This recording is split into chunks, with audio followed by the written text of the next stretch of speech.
Hi ಎಲ್ಲರಿಗೂ ನಮಸ್ಕಾರಗಳು. ತಮಗೆಲ್ಲರಿಗೂ ಮಂಜುನಾಥ ಸೈನಿಕ ತರಬೇತಿ ಕ್ಲಾಸ್ಗೆ ಆತ್ಮೀಯವಾಗಿರ್ತಕ್ಕಂಥ ಸ್ವಾಗತ.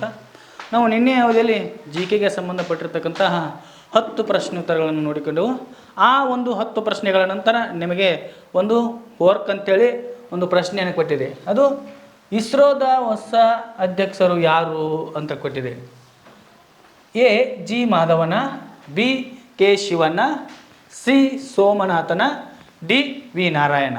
ಹಾಗಾದರೆ ಇದಕ್ಕೆ ಸರಿಯಾಗಿರ್ತಕ್ಕಂಥ ಉತ್ತರ ಯಾವುದಪ್ಪ ಅಂದ್ರೆ ರೀ ವಿ ನಾರಾಯಣ್. ವಿ ನಾರಾಯಣರವರು ಇಸ್ರೋದ ಹೊಸ ಅಧ್ಯಕ್ಷರು ಆಗಿದ್ದಾರೆ.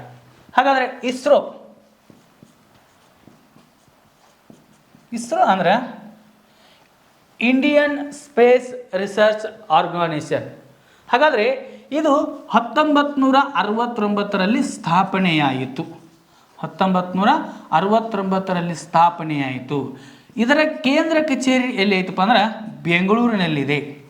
ಇದರ ಕೇಂದ್ರ ಕಚೇರಿ ಬೆಂಗಳೂರಿನಲ್ಲಿದೆ. ಹಾಗಾದರೆ ಇದರ ಸ್ಥಾಪಕರು ಯಾರು? ಇಸ್ರೋದ ಸ್ಥಾಪಕರು ಯಾರಪ್ಪ ಅಂದ್ರೆ ರೀ ಸ್ಥಾಪಕರು ವಿಕ್ರಮ್ ಸಾರಾಭಾಯಿ.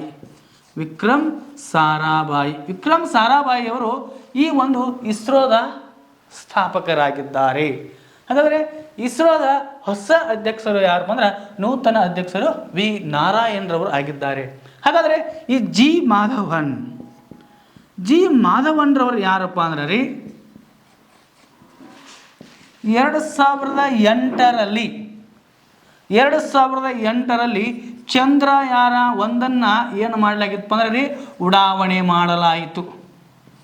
2008ರಲ್ಲಿ ಚಂದ್ರಯಾನ 1 ಏನು ಮಾಡಲಾಗಿತ್ತಪ್ಪ ಅಂದ್ರೆ ರೀ ಉಡಾವಣೆ ಮಾಡಲಾಗಿತ್ತು.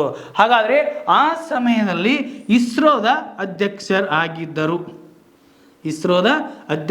ಯಾರಾಗಿದ್ರಪ್ಪ ಅಂದ್ರೆ ರೀ ಜಿ ಮಾಧವನ್ ಅವರು ಆಗಿದ್ದರು 2008ರಲ್ಲಿ. ಇನ್ನು ಕೆ ಶಿವನ್ರವರು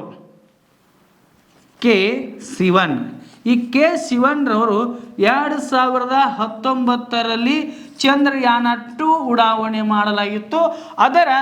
ಅವಾಗ ಇಸ್ರೋದ ಅಧ್ಯಕ್ಷರು ಯಾರಾಗಿದ್ರಪ್ಪ ಅಂದ್ರೆ ಈ ಕೆ ಶಿವನ್ರವರು ಆಗಿದ್ರು. ಇನ್ನು ಸೋಮನಾಥನ್ ಅಂದಾಗ ಈ ಸೋಮನಾಥನ್ ಅವರು ಸಹ ಇಸ್ರೋದ ಅಧ್ಯಕ್ಷರಾಗಿದ್ರು. ಅದು ಯಾವಾಗ?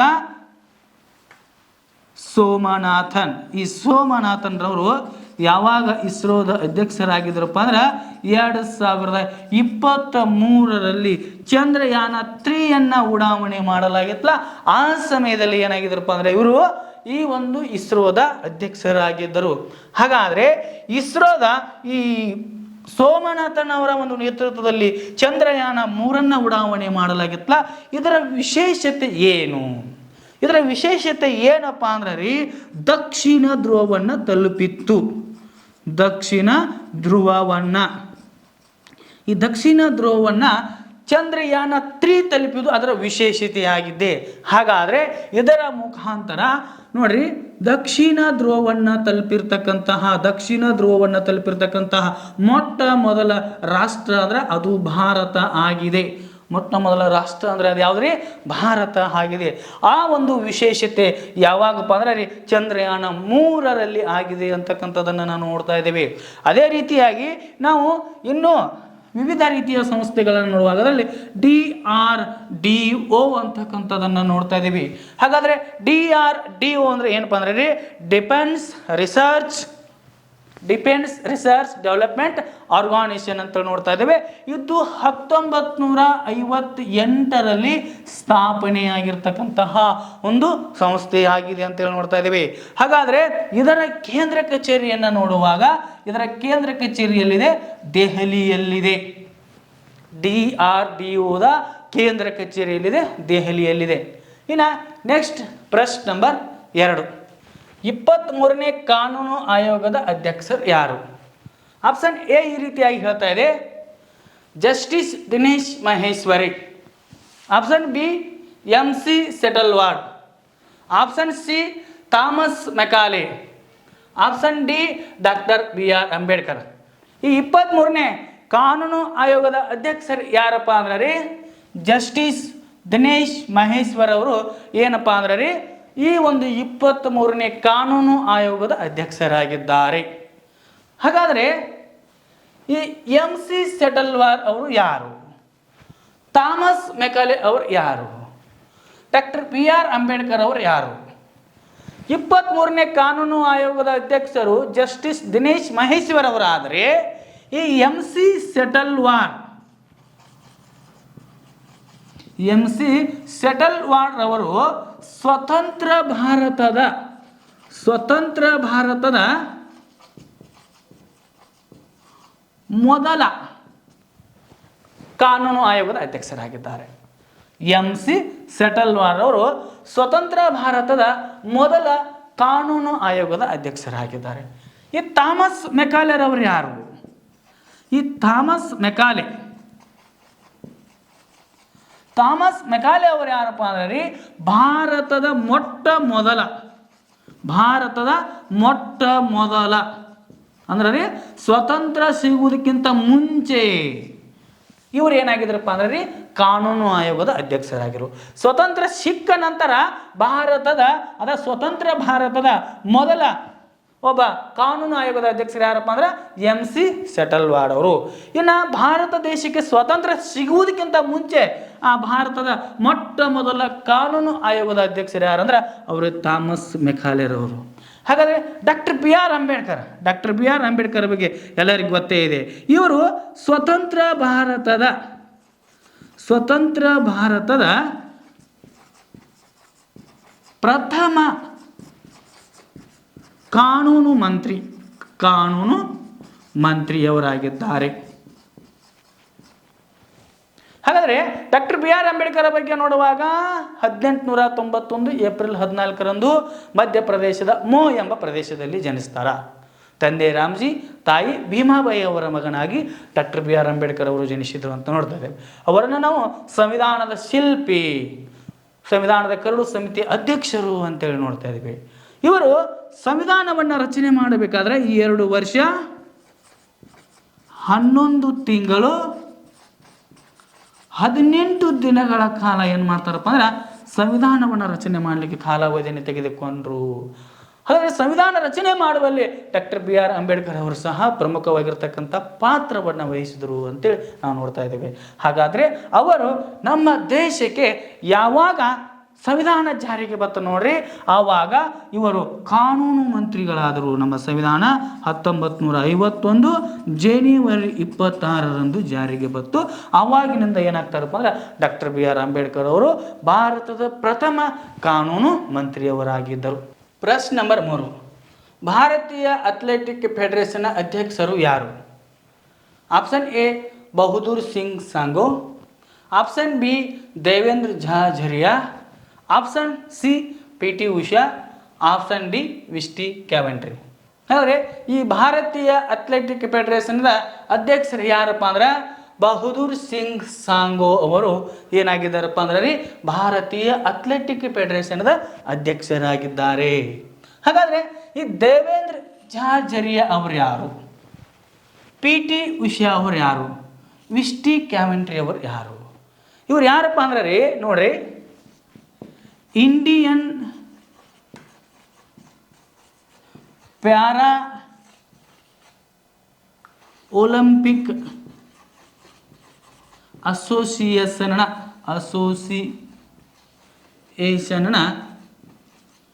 ಪ್ರಸ್ತುತ ಅಧ್ಯಕ್ಷರು ಯಾರಪ್ಪ ಅಂದ್ರೆ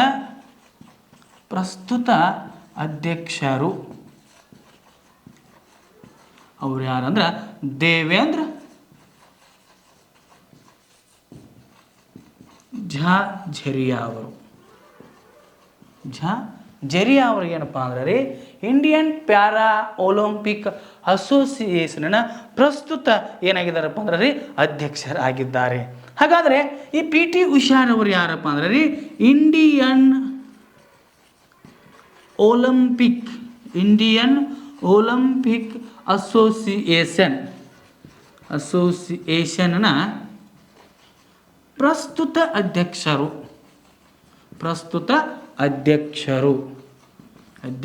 ಯಾರಪ್ಪ ಅಂದ್ರೆ PT ಉಷಾ ಅವರಾಗಿದ್ದಾರೆ. PT ಉಷಾ.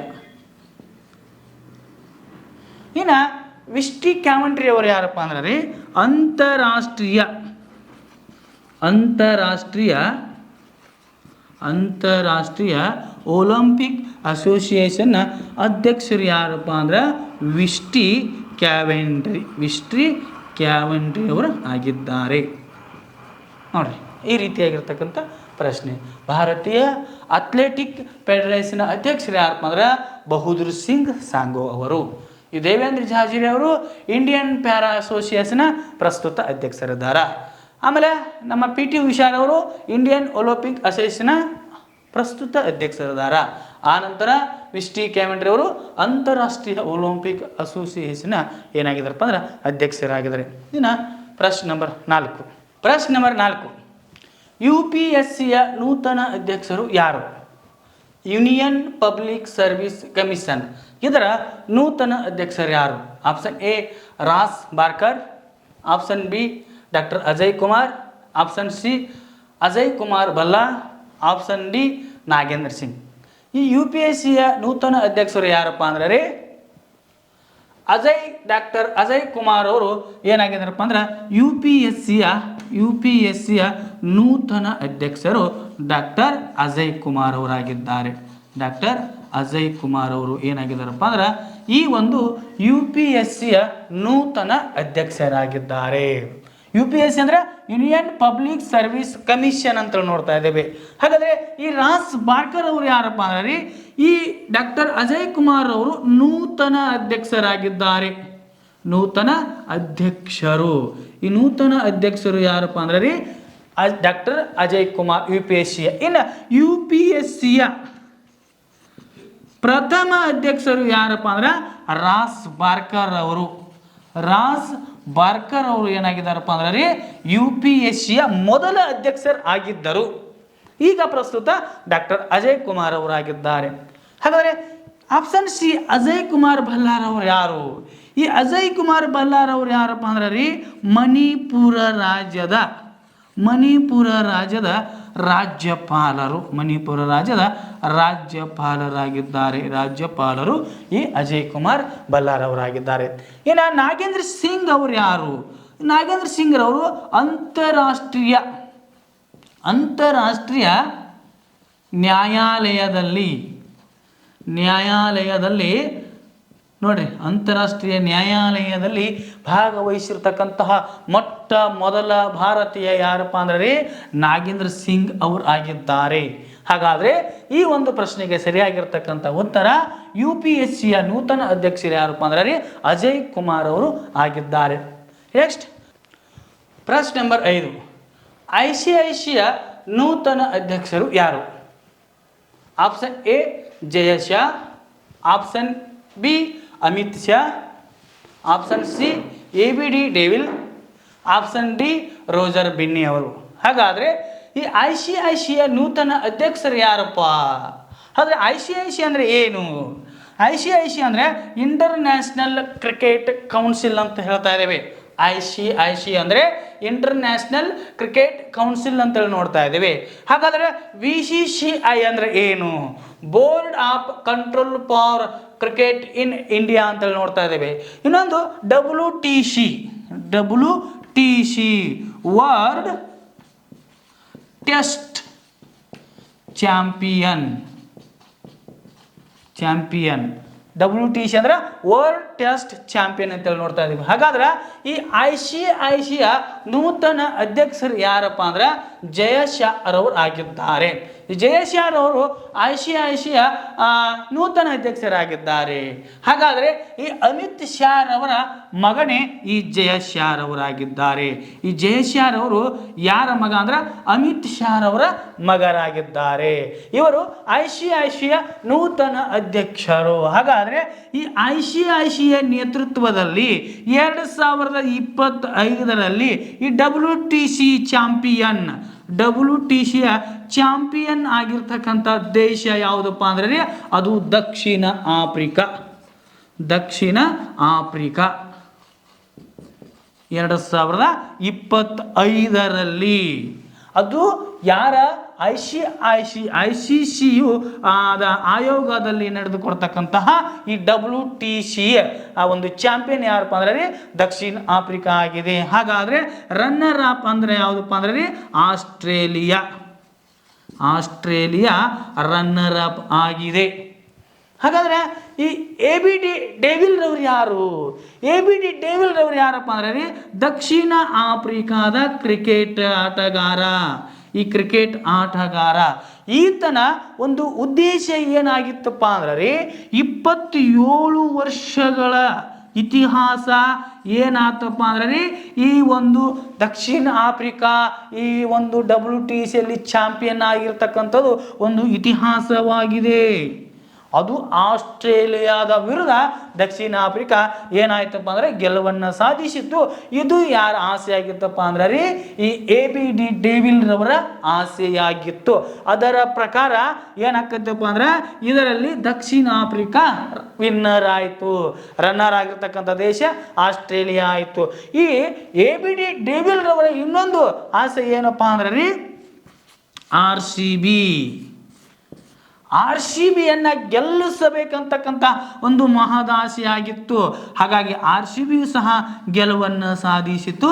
ತನ್ನ ದೇಶ ಆಗಿರ್ತಕ್ಕಂಥ ದಕ್ಷಿಣ ಆಫ್ರಿಕಾ ಸಹ ಒಂದು ಏನಾಯ್ತು ಅಂದರೆ ಗೆಲುವನ್ನು ಸಾಧಿಸಿತು ಅಂತೇಳಿ ನೋಡ್ತಾ ಇದ್ದೇವೆ. ಇದರ ವಿಶೇಷತೆ 27 ವರ್ಷಗಳ ನಂತರ ದಕ್ಷಿಣ ಆಫ್ರಿಕಾ ಗೆಲುವನ್ನು ಸಾಧಿಸಿತ್ತು.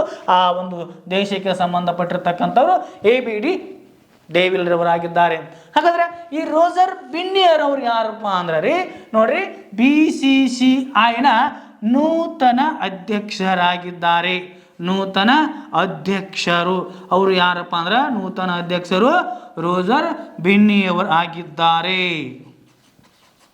ರೋಜರ್ ಬಿನ್ನಿಯವರಾಗಿದ್ದಾರೆ. ಹಾಗಾದ್ರೆ BCCI ಅಂದ್ರೆ board of control for cricket in India. ಇದರ ನೂತನ ಅಧ್ಯಕ್ಷರು ಯಾರಾಗಿದ್ದಾರಪ್ಪ ಅಂದ್ರೆ ರೋಜರ್ ಬಿನ್ನಿಯವರು ಆಗಿದ್ದಾರೆ. ಇನ್ನು ಪ್ರಶ್ನೆ ನಂಬರ್ 6 ಭಾರತದ ಪ್ರಸ್ತುತ ಅಟಾರ್ನಿ ಜನರಲ್ ಯಾರು? Option A Sanjay Murthy, option B R Venkataramani, option C MC Setalvad, option D ಮೇಲಿನ ಎಲ್ಲರೂ.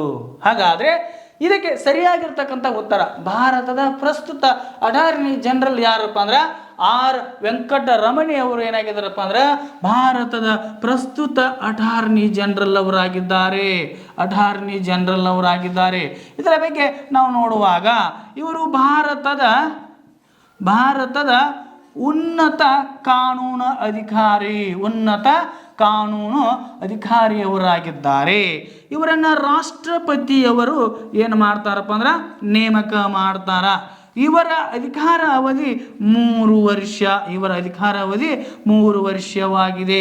ಹಾಗಾದರೆ ಈ ಒಂದು ಅಟಾರ್ನಿ ಜನರಲ್ಲರ ಬಗ್ಗೆ ನಮಗೆ ಮಾಹಿತಿ ನೀಡ್ತಕ್ಕಂತಹ ಸಂವಿಧಾನದ ವಿಧಿ ಯಾವುದಪ್ಪ ಅಂದ್ರೆ ವಿಧಿ 76ನೇ ವಿಧಿ ಏನು ಮಾಡ್ತಿತ್ತಪ್ಪ ಅಂದ್ರೆ ನಮಗೆ ಭಾರತಕ್ಕೆ ಅಟಾರ್ನಿ ಜನರಲ್ ಅವರ ಅವಶ್ಯಕತೆ ಇದೆ ಅಂತೇಳಿ ಈ ವಿಧಿ 76 ಅಂತಕ್ಕಂಥದ್ದು ನಮಗೆ ಏನು ಮಾಡ್ತದ ಮಾಹಿತಿಯನ್ನು ನೀಡ್ತದ ಅಂತೇಳಿ ನೋಡ್ತಾ ಇದ್ದೀವಿ. ಹಾಗಾದರೆ ಭಾರತದ ಪ್ರಸ್ತುತ ಅಟಾರ್ನಿ ಜನರಲ್ ಅಂತ ಯಾರಂದಾಗ ಅವರೇ ಯಾರಪ್ಪ ಅಂದ್ರೆ ರೀ ಆರ್ ವೆಂಕಟರಮಣಿ ಅವರಾಗಿದ್ದಾರೆ. ಹಾಗಾದ್ರೆ ಇಲ್ಲಿ ಆಪ್ಷನ್ ಎ ಇದೆ ಸಂಜಯ್ ಮೂರ್ತಿ ಅವರು ಏನದಾರಪ್ಪ? ಸಂಜಯ್ ಮೂರ್ತಿ ಅವರು controller and editor general of India ಅದ ಪ್ರಸ್ತುತ ಜನರಲ್ ಅವರಾಗಿದ್ದಾರೆ. ಯಾರಪ್ಪ ಅಂದ್ರೆ ಸಂಜಯ್ ಮೂರ್ತಿ. ಈ ಸಂಜಯ್ ಮೂರ್ತಿ ಅವರು ಏನಪ್ಪ ಅಂದ್ರೆ ರೀ CAG controller and editor general of ಇಂಡಿಯಾದ ನೂತನ ಅಧ್ಯಕ್ಷರು ಯಾರಪ್ಪ ಅಂದ್ರೆ ರೀ ಸಂಜಯ್ ಮೂರ್ತಿ ಅವರಾಗಿದ್ದಾರೆ. ಹಾಗಾದರೆ ಈ MC ಸೆಟಲ್ವಾಡ್ ರವರು ಭಾರತದ ಮೊದಲ ಅಟಾರ್ನಿ ಜನರಲ್ ಆಗಿದ್ದಾರೆ. ಭಾರತದ ಮೊದಲ ಅಟಾರ್ನಿ ಜನರಲ್ ಅವರು ಯಾರಪ್ಪ ಅಂದ್ರೆ ರೀ ಅವರೇ MC ಸೆಟಲ್ವಾಡ್ ಅವರು ಅಂತೇಳಿ ನೋಡ್ತಾ ಇದ್ದೀವಿ. ಈ ರೀತಿಯಾಗಿರ್ತಕ್ಕಂಥ ವಿವರಣೆ ಸಂಬಂಧಪಟ್ಟಿದೆ. ಇನ್ನು ನೆಕ್ಸ್ಟ್ ಪ್ರಶ್ನೆ ನಂಬರ್ 7 ರೈಲು ಮಂಡಳಿಯ ಅಧ್ಯಕ್ಷರು ಮತ್ತು CEO ಯಾರು? Option A Satish Kumar, option B Nitin Gadkari, option C Santosh Kumar Yadav, option D Pinaki Chandraghosh ಅಂತೇಳಿ ನೋಡ್ತಾ ಇದ್ದೇವೆ. ಹಾಗಾದರೆ ಇದಕ್ಕೆ ಸರಿಯಾಗಿರ್ತಕ್ಕಂಥ ಉತ್ತರ ರೈಲು ಮಂಡಳಿಯ ಪ್ರಸ್ತುತ ಅಧ್ಯಕ್ಷರು ಮತ್ತು CEO ಯಾರಪ್ಪ ಅಂದ್ರೆ ಅವರೇ ಸತೀಶ್ ಕುಮಾರ್ ಅವರಾಗಿದ್ದಾರೆ. ಈ ಸತೀಶ್ ಕುಮಾರ್ ಅವರು ಸತೀಶ್ ಕುಮಾರ್. ಈ ಸತೀಶ್ ಕುಮಾರ್ ಅವರು ಏನಾಗಿದ್ದಾರಪ್ಪ ಅಂದ್ರೆ ಪ್ರಸ್ತುತ ರೈಲು ಮಂಡಳಿಯ ಅಧ್ಯಕ್ಷರು ಮತ್ತು CEO ಆಗಿದ್ದಾರೆ. ಹಾಗಾದ್ರೆ ಈ ನಿತಿನ್ ಗಡ್ಕರಿ ಅವರು ಏನಾಗಿದ್ದಾರಪ್ಪ ಅಂದ್ರೆ ಕೇಂದ್ರ ಹೆದ್ದಾರಿ ಸಚಿವರಾಗಿದ್ದಾರೆ. ಪ್ರಸ್ತುತ ಕೇಂದ್ರ ಹೆದ್ದಾರಿಯ ಸಚಿವರಾಗಿದ್ದಾರೆ. ಹೆದ್ದಾರಿಯ ಸಚಿವರು ಯಾರಪ್ಪ ಅಂದ್ರ ಅವರೇ ನಿತಿನ್ ಗಡ್ಕರಿ ಅವರಾಗಿದ್ದಾರೆ. ಹಾಗಾದ್ರೆ ಈ ಸಂತೋಷ್ ಕುಮಾರ್ ಯಾದವ್ ರವರು ಅಂತಕ್ಕಂಥವ್ರು ಏನಪ್ಪ ಅಂದ್ರೆ ರಾಷ್ಟ್ರೀಯ ಪ್ರಾಧಿಕಾರದ ನೂತನ ಅಧ್ಯಕ್ಷರು. ರಾಷ್ಟ್ರೀಯ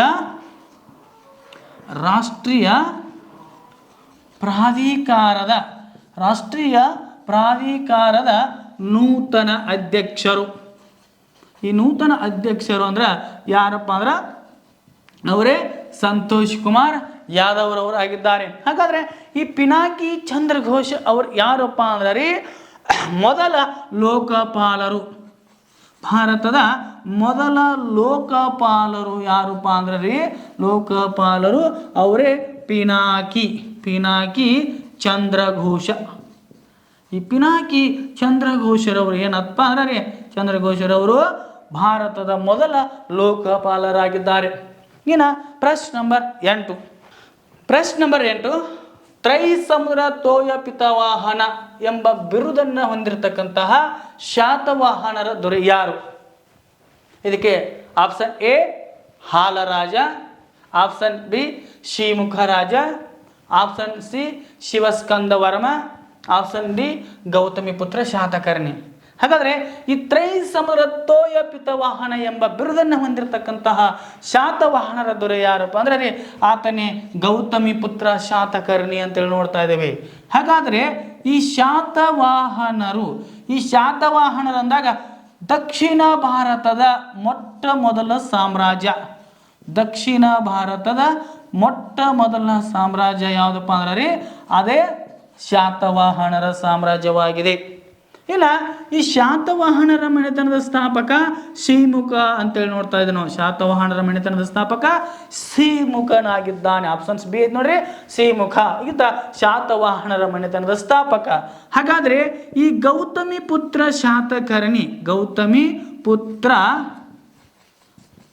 ಶಾತಕರ್ಣಿ ಅವರು ಈ ಒಂದು ಶಾತವಾಹನರ ಮನೆತನದ ಪ್ರಸಿದ್ಧ ದೊರೆಯಾಗಿದ್ದಾನೆ. ಈತನಿಗೆ ಏನಾಯ್ತಪ್ಪ ಅಂದ್ರೆ ಬಿರುದು ತ್ರೈಸಮುದ್ರ ತೋಯ ಪಿತವಾಹನ ಎಂಬ ಬಿರುದು ಈ ಗೌತಮಿ ಪುತ್ರ ಶಾತಕರ್ಣಿ ಇತ್ತು. ಹಾಗಾದ್ರೆ ಈ ಸಮಯದಲ್ಲಿ ಗೌತಮಿ ಪುತ್ರ ಶಾತಕರ್ಣಿಯ ಬಗ್ಗೆ ಮಾಹಿತಿಯನ್ನು ನೀಡತಕ್ಕಂಥ ಒಂದು ಶಾಸನ ಅದು ನಾಸಿಕ ಶಾಸನವಾಗಿದೆ. ಈ ನಾಸಿಕ ಶಾಸನವನ್ನ ರಚನೆ ಮಾಡಿದವರು ಗೌತಮಿ ಬಾಲಶ್ರೀ ಅಂದ್ರ ಗೌತಮಿ ಪುತ್ರ ಶಾತಕರ್ಣಿಯ ತಾಯಿ ಗೌತಮಿ ಬಾಲಶ್ರೀ ಆಗಿದ್ದಾಳೆ. ಇವಳು ಬರೆದಿರ್ತಕ್ಕಂಥ ನಾಸಿಕ ಶಾಸನದಲ್ಲಿ ಒಂದು ಮಾಹಿತಿಯನ್ನು ಹೇಳ್ತಾಳ. ಏನಪ್ಪಾ ಅಂದ್ರ ಈ ಗೌತಮಿ ಪುತ್ರ ಶಾತಕರ್ಣಿಯು ಅಶ್ವಮೇಧ ಯಾಗವನ್ನ ನಡೆಸಿದ ಎಂಬ ಮಾಹಿತಿಯನ್ನ ನಮಗೆ ಈ ನಾಸಿಕ ಶಾಸನದಿಂದ ತಿಳಿದು ಬರ್ತಾ ಇದೆ. ಅಷ್ಟೇ ಅಲ್ಲದೆ ಈ ಗೌತಮಿ ಪುತ್ರ ಶಾತಕರ್ಣಿಯು ನಹಪಾನನ ನಾಣ್ಯಗಳ ಮೇಲೆ ತನ್ನ ರಾಜ್ಯದ ಮುದ್ರೆಯನ್ನ ಮುದ್ರಿಸಿದ ಎಂಬ ಮಾಹಿತಿ ಅಂದ್ರೆ ಈ ನಹಪಾನ ರಾಜನನ್ನ ಸೋಲಿಸಿ ಆತನ ಒಂದು ರಾಜ್ಯ ಮುದ್ರದ ಮೇಲೆ ತನ್ನ ಸಾಮ್ರಾಜ್ಯದ ನಾಣ್ಯ ಮುದ್ರೆಯನ್ನ ಮುದ್ರಿಸಿದ. ಹಾಗಾಗಿ ಈತನಿಗೆ ತ್ರೈಸಮುದ್ರ ತೋಯ ಪಿತವಾಹನ ಎಂಬ ಬಿರುದು ಬತ್ತು. ಅದರ ಜೊತೆಗೆ ಆತ ಅಶ್ವಮೇಧ ಯಾಗವನ್ನ ನಡೆಸಿದ ಅಂತೇಳಿ ಗೌತಮಿ ಬಾಲಶ್ರೀ ಹೇಳ್ತಾ ಇದ್ದಾಳೆ. ಹಾಗಾದ್ರೆ ಈ ಸಮಯದಲ್ಲಿ ಗೌತಮಿಯ ಪುತ್ರ ಯಾರಪ್ಪ ಅಂದ್ರೆ ಶಾತಕರ್ಣಿ. ಅಂದ್ರೆ ಇಲ್ಲಿ ಮಾತೃಪ್ರಧಾನ ಕುಟುಂಬ ಚಾಲ್ತಿಯಲ್ಲಿತ್ತು. ಮಾತೃಪ್ರಧಾನ ಕುಟುಂಬ. ಈ ಮಾತೃಪ್ರಧಾನ ಕುಟುಂಬವನ್ನ ಪ್ರಸ್ತುತವಾಗಿ ನಾವು ಎಲ್ಲಿ ನೋಡ್ತಾ ಇದ್ದೇವೆ ಅಂದ್ರೆ ಕೇರಳ ರಾಜ್ಯದಲ್ಲಿ ನೋಡ್ತಾ ಇದ್ದೇವೆ. ಮಾತೃಪ್ರಧಾನ ಕುಟುಂಬ ಅಂದ್ರೆ ತಾಯಿಯೇ ಪ್ರಮುಖವಾಗಿರ್ತಕ್ಕಂಥ ಸ್ಥಾನ. ಹಾಗಾದ್ರೆ ಗೌತಮಿ ಪುತ್ರ ಶಾತಕರ್ಣಿ. ಈ ಮಾಹಿತಿ ನಮಗೆ ನಾಸಿಕ ಶಾಸನದಿಂದ ತಿಳಿದು ಬರ್ತಾ ಇದೆ. ಹಾಗಾದ್ರೆ ಈ ಹಾಲ ಎಂಬ ರಾಜ ಯಾರು? ಈ ಹಾಲ ಎಂಬ ರಾಜನು ಸಹ ಶಾತವಾಹನರ ಪ್ರಸಿದ್ಧ ದೊರೆಯಾಗಿದ್ದಾನೆ. ಶಾತವಾಹನರ 16ನೇ ದೊರೆ ಯಾರಪ್ಪ ಅಂದ್ರೆ ರೀ ಹಾಲರಾಜ. 16ನೇ ದೊರೆ ಯಾರಪ್ಪ ಅಂದ್ರೆ ಆತನೇ ಹಾಲರಾಜನಾಗಿದ್ದಾನೆ. ಈ ಹಾಲರಾಜ ಪ್ರಾಕೃತ ಭಾಷೆಯಲ್ಲಿ ಏನು ಮಾಡ್ತಾನಪ್ಪ ಅಂದ್ರೆ ಪ್ರಾಕೃತ ಭಾಷೆಯಲ್ಲಿ ಗಾಥಾ ಸಪ್ತಸತಿ ಎಂಬ ಕೃತಿಯನ್ನು ಬರೆದ. ಗಾಥಾ ಸಪ್ತಸತಿ ಎಂಬ ಕೃತಿಯನ್ನು ಬರೆದ. ಈ ಒಂದು ಗಾಥಾ ಸಪ್ತಸತಿ ಅಂತಕ್ಕಂಥ ಕೃತಿ 700 ಶೃಂಗಾರ ಕಾವ್ಯಗಳನ್ನು ಒಳಗೊಂಡಿದೆ. 700 ಶೃಂಗಾರ ಕಾವ್ಯಗಳನ್ನು ಇದೇನಾಗಿದೆಪ್ಪ ಅಂದ್ರೆ ರೀ ಒಳಗೊಂಡಿದೆ ಅಂತೇಳಿ ನೋಡ್ತಾ ಇದ್ದೀವಿ. ಹಾಗಾದರೆ ಈ ಮನೆತನದ ಪ್ರಸಿದ್ಧ ದೊರೆ ಅಂದ್ರೇನು ಆತನೇ ಹಾಲರಾಜ. ಹಾಗಾದರೆ ಈ ಹಾಲರಾಜನ ರಾಣಿ ಯಾರಪ್ಪ ಅಂದ್ರೆ ರೀ ಲೀಲಾವತಿ. ಹಾಲರಾಜನ ರಾಣಿ ಯಾರಪ್ಪ ಅಂದ್ರೆ ಲೀಲಾವತಿಯಾಗಿದ್ದಾಳೆ. ಈ ಲೀಲಾವತಿ ಸಹ ಏನು ಮಾಡಿದಾಳಪ್ಪ ಅಂದ್ರೆ ಲೀಲಾವೈ ಅಂತಕ್ಕಂಥ ಪ್ರಮುಖವಾಗಿರ್ತಕ್ಕಂಥ ಒಂದು ಕೃತಿಯನ್ನ ಬರೆದಿದ್ದಾಳೆ ಅಂತೇಳಿ ನಾವು ನೋಡ್ತಾ ಇದ್ದೀವಿ. ಹಾಗಾದ್ರೆ ಆಪ್ಷನ್ ಏನು ಆಯಿತು, ಆಪ್ಷನ್ ಬಿನೂ ಆಯಿತು. ಆಪ್ಷನ್ ಡಿ ಗೌತಮಿ ಪುತ್ರ ಶಾತಕರ್ಣಿ ಅಂತಕ್ಕಂಥದ್ದು ಈ ತ್ರೈಸಮುದ್ರ ತೋಯ ಪಿತವಾಹನ ಎಂಬ ಬಿರುದನ್ನು ಹೊಂದಿದ್ದಾನೆ. ಹಾಗಾದರೆ ಆಪ್ಷನ್ ಸಿ ಶಿವಸ್ಕಂದ ವರ್ಮ ಅಂತೇಳಿ ನೋಡ್ತಾ ಇದ್ದೀವಿ. ಹಾಗಾದರೆ ಈತ ಪಲ್ಲವರ ಮನೆತನದ ದೊರೆ ಯಾರಪ್ಪ ಅಂದ್ರೆ ಮನೆತನದ ದೊರೆ ಈತ ಶಿವಸ್ಕಂದ ವರ್ಮನಾಗಿದ್ದಾನೆ. ಈ ಶಿವಸ್ಕಂದ ವರ್ಮ ಕದಂಬರ ಮನೆತನದ ಮಯೂರವರ್ಮನನ್ನು ಅವಮಾನಿಸಿದ ಅಂತ ತಿಳಿದ ಈತನನ್ನ ಆ ಮಯೂರವರ್ಮ ಸೋಲಿಸಿ ಮಯೂರ ಶರ್ಮ ಎದ್ದವ ಮಯೂರವರ್ಮವಾದ. ದರ್ಬೆ ಹಿಡಿಯುವ ಕೈಯಲ್ಲಿ ಖಡ್ಗವನ್ನು ಹಿಡಿಯುವಂತೆ ಮಾಡಿದವನೇ ಪಲ್ಲವರ ದೊರೆಯಾಗಿರ್ತಕ್ಕಂಥ ಶಿವಸ್ಕಂದ ವರ್ಮ ಅಂತೇಳಿ ನೋಡ್ತಾ ಇದ್ದೀವಿ. ಈತನ ನಂತರ ಮಹೇಂದ್ರ ವರ್ಮ ಬರ್ತಾನ, ನರಸಿಂಹ ವರ್ಮ ಬರ್ತಾನ. ಈ ರೀತಿಯಾಗಿರ್ತಕ್ಕಂಥ ಆಡಳಿತ ಈ ಪಲ್ಲವರ ಮನೆತನಕ್ಕೆ ಸಂಬಂಧಪಟ್ಟಿದ್ದಾಗಿದೆ. ಹಾಗಾದರೆ ಈ ಒಂದು ಪ್ರಶ್ನೆ ತ್ರೈಸಮುದ್ರ ತೋಯ ಪಿತವಾಹನ ಎಂಬ ಬಿರುದನ್ನು ಹೊಂದಿರತಕ್ಕಂಥ ದೊರೆ ಯಾರು ಅಂದಾಗ ಆತ ಗೌತಮಿ ಪುತ್ರ ಶಾತಕರ್ಣಿಯಾಗಿದ್ದಾನೆ. ಪ್ರಶ್ನೆ ನಂಬರ್ 9, ನಬಾರ್ಡ್ನ ನೂತನ ಅಧ್ಯಕ್ಷರು ಯಾರು? ನಬಾರ್ಡ್ನ ನೂತನ ಅಧ್ಯಕ್ಷರು ಯಾರು? Option A Shaji K A, option B Shaktikanta Das, option C Nagendra Singh, option D ಯಾರೂ ಅಲ್ಲ.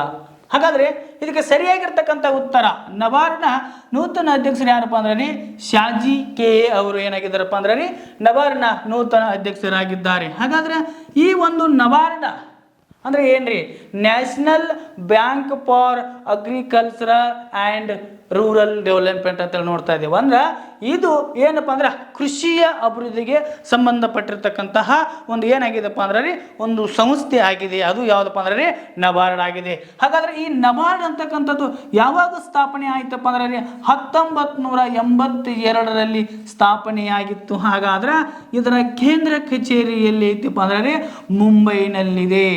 ಈ ನಬಾರ್ಡ್ನ ಕೇಂದ್ರ ಕಚೇರಿ ಎಲ್ಲಿದೆ ಅಂದ್ರೆ ರೀ ಮುಂಬೈನಲ್ಲಿದೆ. ಈ ಒಂದು ನಬಾರ್ಡ್ನ ನೂತನ ಅಧ್ಯಕ್ಷರು ಯಾರಪ್ಪ ಅಂದ್ರೆ ರೀ ಶಾಜಿ ಕೆ ಅವರು ಏನಾಗಿದ್ದಾರಪ್ಪ ಅಂದ್ರೆ ಈ ಒಂದು ನಬಾರ್ಡ್ನ ನೂತನ ಅಧ್ಯಕ್ಷರಾಗಿದ್ದಾರೆ. ಹಾಗಾದರೆ ಈ ಶಕ್ತಿಕಾಂತ್ ದಾಸ್ ಆಪ್ಷನ್ ಬಿ, ಈ ಶಕ್ತಿಕಾಂತ್ ದಾಸ್ರವರು ಯಾರು? ಈ ಶಕ್ತಿಕಾಂತ್ ದಾಸ್ರವರು 25ನೇ ಹಣಕಾಸಿನ ಗವರ್ನರ್ ಆಗಿದ್ದರು ಅಂತೇಳಿ ನೋಡ್ತಾ ಇದ್ದೇವೆ. RBIನ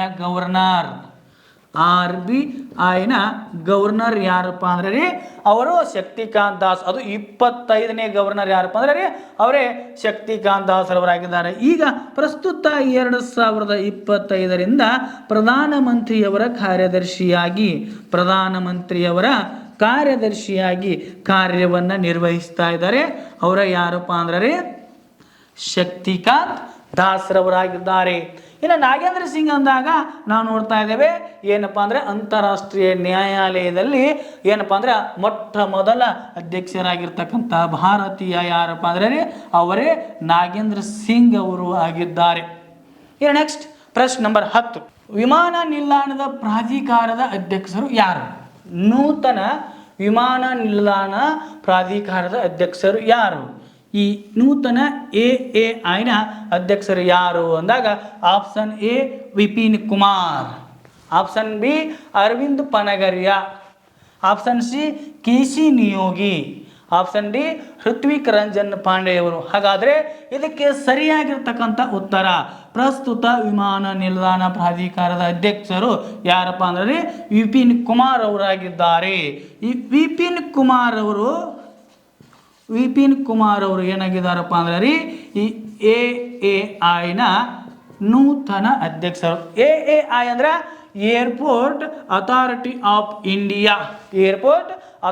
ಆಫ್ ಇಂಡಿಯಾದ ನೂತನ ಏನಾಗಿದ್ದಾರಪ್ಪ ಅಂದರೆ ಅಧ್ಯಕ್ಷರಾಗಿದ್ದಾರೆ. ಹಾಗಾದರೆ ಈ ಅರವಿಂದ್ ಪನಗರಿಯ ಯಾರು?